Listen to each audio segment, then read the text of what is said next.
24, 25, 26 তারিখে রোহিঙ্গা একটা কনফারেন্স হচ্ছে কক্সবাজারে।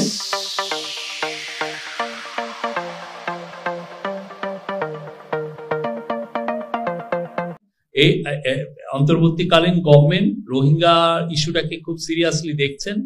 আপনি জানেন এই বিষয়ে আমরা অনেকের সাথে আমরা কাজ করছি, অনেক দেশের সাথে খুব নিবিড়ভাবে আমরা এই বিষয় নিয়ে আলাপ আলোচনা করছি।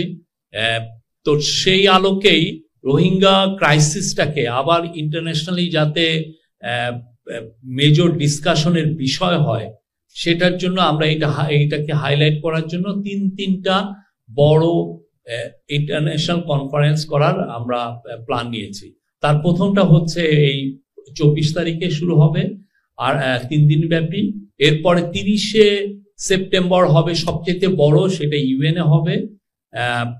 সেখানে আমরা আশা করছি 170টার মতো দেশ পার্টিসিপেট করবে।